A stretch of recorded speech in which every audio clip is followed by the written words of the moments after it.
My name is Mike Fixicardi, and today we're going to be working on my 2018 Subaru STI. Now, something that has been a major annoyance with this car is the clutch engagement and the feel of it, because aside from that, this is an incredible car. So I have the PERRIN clutch delay valve delete kit here that we're going to install. I'll show you how it's done, and hopefully it makes a major improvement in that clutch feel and engagement, making it a lot more fun and enjoyable to drive day to day. Let's get this clutch delay valve installed. Let's get over to the car.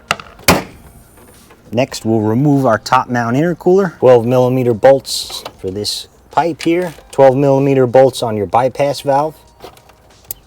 And there's going to be two 12mm bolts for the intercooler bracket.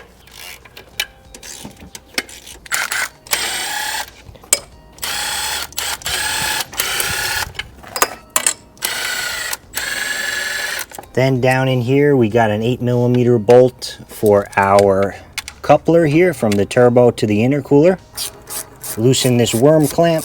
Then we also got these two 8mm bolts here. We'll remove one of them that connects the throttle body to the intercooler here. I like to remove this bracket also. Gives you a little bit more space to move this out of the way. That's also going to be two 12mm bolts here.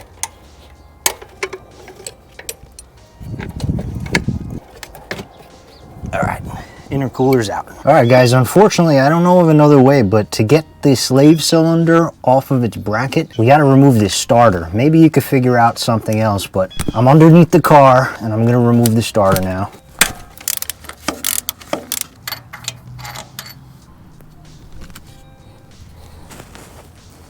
Next, I'll remove this grounding wire here, 12mm. And then we should be able to get in here. In this scenario where it's a very tight space, I like to use these little mini extensions from Tone. The good thing is you could use a box wrench on the end of the extension to remove the fasteners. I listed it in the description below. So I was able to move the starter out of the way just enough. This way I could get to the bolt closest to the firewall. I went underneath the car and I moved the starter up. And I was able to get the bottom bolt under there for the slave cylinder. So now I have enough room to get the other one there, and we should be able to then pull the slave cylinder up so we can work on it.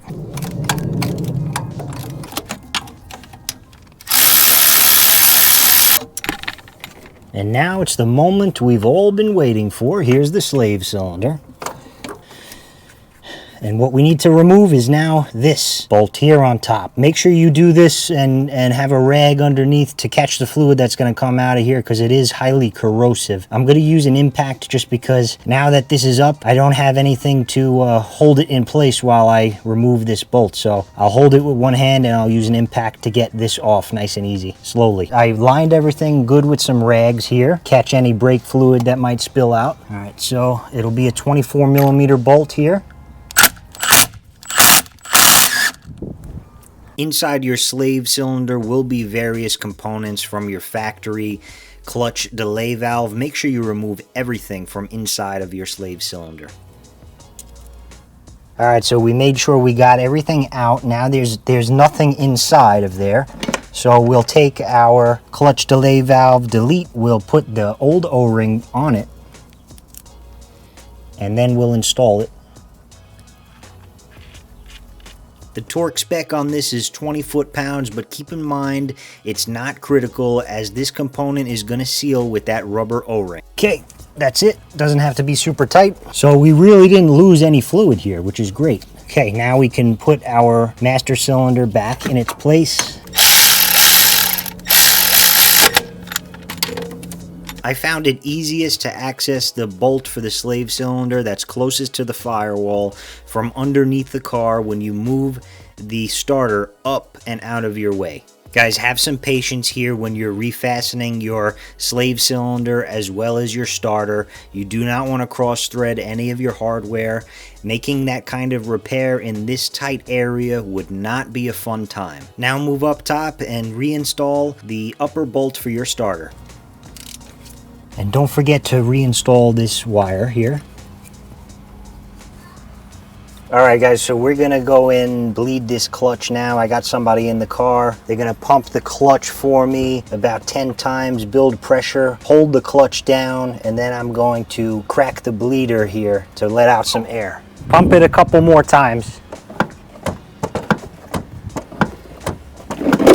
And now press it in and hold it in. All right, keep it pressed.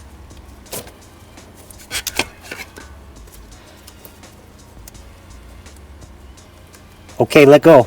Okay guys, so I tried it with the power bleeder.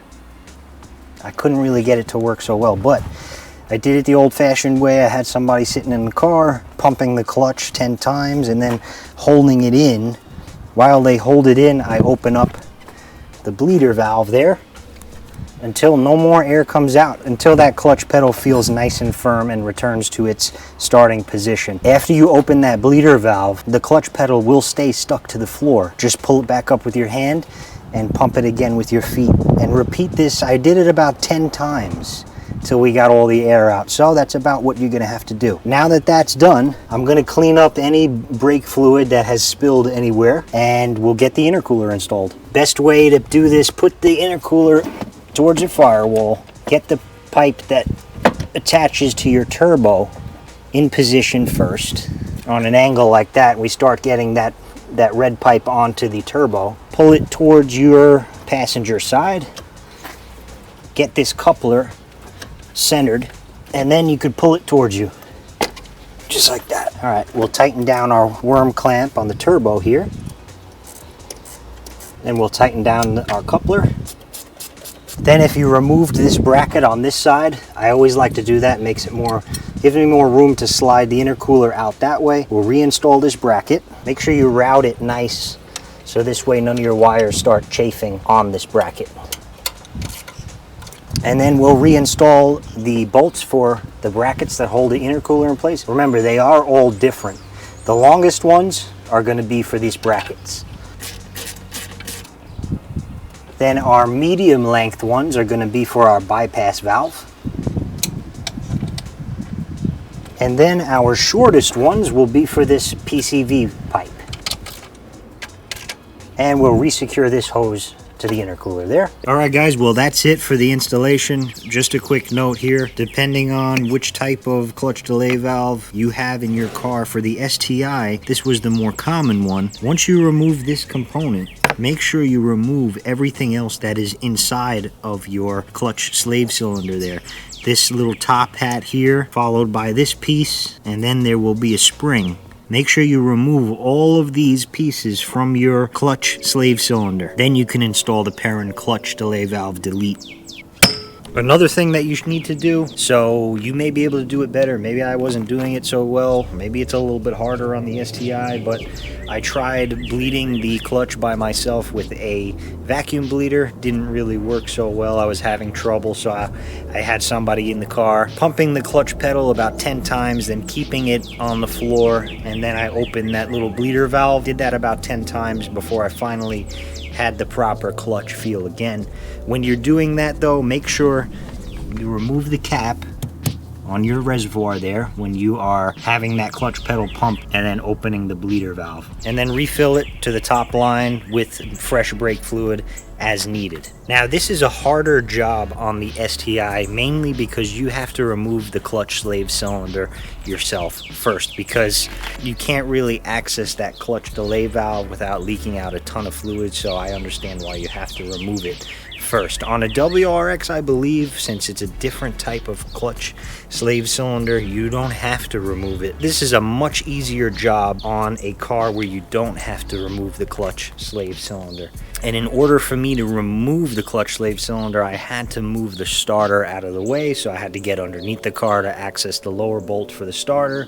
Maybe you know a way to do it where you don't have to get underneath the car, that would help. But right now I'm just going to go over any leaks. I did drive the car, so I can say that the shifting now is more raw. I feel the shifts better. They are certainly more predictable. And that original clutch delay valve certainly does what it says. It does delay that shifter feel. So I'm happy to say that we got rid of that with this simple and inexpensive mod. Now I'm gonna keep driving the car. Now I have to get used to the different feel, but so far I'm liking it, and I think you will too. Now guys, I am no professional mechanic. This is my hobby. I did this in my driveway, and there's no reason why you can't also. If I could do it, you can as well. Is it worth it? I would say so. If this video was helpful to you guys, I'd appreciate if you hit that thumbs up button. Remember, you're not gonna be charged when you hit that thumbs up button, so click it for me. It helps my channel out a lot. And if you liked this and you wanna see me rebuild cars in the future or continue to mod this car, because I do have a lot in store for this car. I love it, and I don't think you want to miss out on my future episodes of this car. So hit that subscribe button if you're not already subscribed, and leave me a comment down below. Are you going to be doing this on your STI or your WRX? And if you have done it, what is your experience with it? Do you like it? Is it worth it to you? Has it helped with any of those shifting inconsistency? Let me know down in the comments. And thank you guys for watching. I'll see you in the next one. Bye.